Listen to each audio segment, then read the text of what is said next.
India అనే name వస్తే చాలండి నా బకెట్ లిస్ట్ ఫస్ట్ థింగ్ ఏంటంటే చెరుకు రసం తాగడం. మీరు మన ఛానల్ ని కొత్తగా చూస్తున్నారా? వెంటనే లేట్ చేయకుండా సబ్స్క్రైబ్ చేసుకోండి. ఎవ్రీ సండే లానే ఈ సండే కూడా ఇండియా సీరియస్ తో అయితే మీ ముందుకు వచ్చేసా.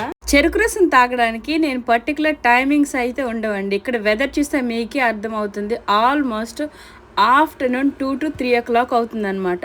ఎంత ఎండలో కూడా చెరుకు రసం తాగుతున్నానంటే మీకే అర్థమవుతుంది నాకు చెరుకు రసం అంటే ఎంత ఇష్టం అని. ఎవ్రీ ఇయర్ ఇండియాకి వచ్చేటప్పుడు నేనైతే ఈ స్పాట్ని అయితే మిస్ అవ్వనండి. అన్లెస్ ఈ షాప్ క్లోజ్ అయితే డిఫరెంట్ లొకేషన్స్కి అయితే నేను వెళ్తాను. ఇలా మిషన్లో చెరుకు రసం తీస్తుంటే చూడటం ఒక బ్యూటిఫుల్ థింగ్ అనమాట. అంతేకాకుండా ఇంకొక మైండ్కి రిఫ్రెషింగ్గా అనిపిస్తుంది. ఇండియాలో వర్షం పడితే నాకు మొదటగా గుర్తొచ్చేది ఇలాంటి చిన్న చిన్న ఫ్యామిలీ మూమెంట్స్. ఈరోజు మా ఇంట్లో స్పెండ్ చేసిన బ్యూటిఫుల్ మూమెంట్స్, ఎస్పెషలీ రెయినీ డేలో ఎలా ఉంటామో మీతో షేర్ చేసుకుంటాను.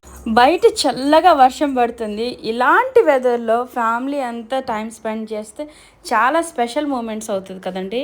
ఉదయాన్నే బాప్ప చేసిన వేడి వేడి పోహాతో అయితే డే స్టార్ట్ అయ్యింది. ఇంట్లో వాళ్ళు చేసి పెడితే ఆ రుచి ఎప్పుడు ప్రత్యేకంగా ఉంటుంది కదండి. ఈ వెదర్ చూసారా ఎంత హెవీ రెయిన్ఫాల్. అసలు ఇలాంటి వెదర్లో మనకి ఏవైనా హాట్గా తినాలనిపిస్తుంది కదా. పాప మా బన్నీస్ చూసారా ఎంత బాగా హైట్ చేసుకుంటున్నాయి ఈ వర్షంకి. సో ఈ వ్యూ అనమాట, మా బాల్కనీ నుంచి వ్యూ అయితే చిన్న క్లిప్ అయితే యాడ్ చేస్తున్నాను.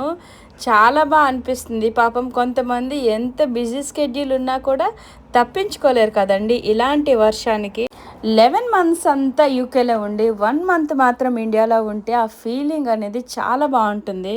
ఎందుకంటే మనం మిస్ అయిన ప్రతి ఒక్క food items or drinks or anything ఒకే మంత్లో అన్నీ సేమ్ టైంలో ఎక్స్ప్లోర్ చేయొచ్చు కదా.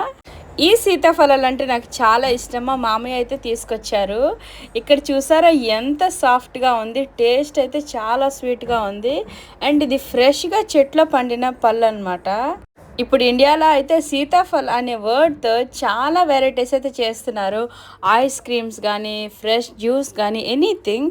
కానీ ఫ్రెష్గా తినే ఫీలింగ్ వేరుంటుంది కదండి. కొంతమంది కొన్ని ఐటమ్స్ చేస్తే బాగుంటాయి అంటారు కదండి. కానీ మా బాప్ప కొన్ని ఐటమ్స్ కాదండి, మోస్ట్లీ ఏ కుకింగ్ చేసినా చాలా బాగా చేస్తారు. ఇక్కడ చూసారా సేమియా పాయసం అయితే చేశారు. టేస్ట్ అయితే నెక్స్ట్ లెవెల్. మరి టూ మచ్ స్వీట్నెస్ కాకుండా పర్ఫెక్ట్ కన్సిస్టెన్సీలో అయితే చాలా బాగా వచ్చింది. స్వీట్ని బౌల్లో తినడం కన్నా ఇలా గ్లాస్లో తినడం అనేది ఒక బ్యూటిఫుల్ మెమరీ అని చెప్పచ్చు. ఇంకా వర్షం కంటిన్యూ అవుతుంది కాబట్టి సో ఈ ఈవినింగ్ టైంలో అయితే చికెన్ పకోడీతో అయితే మా డే ఆల్మోస్ట్ ఎండ్ చేసామని అనుకుంటున్నారా? కాదు. ఆల్ మిక్చర్ అండ్ ఈ ఐటమ్స్ మీకు తెలిస్తే డెఫినెట్గా కామెంట్ సెక్షన్లో కామెంట్ చేయండి. ఇండియాలో ఉన్న వాళ్ళు ఈ వీడియో నచ్చితే లైక్, షేర్ అండ్ సబ్స్క్రైబ్ చేసుకోండి. And don't forget to press the bell icon.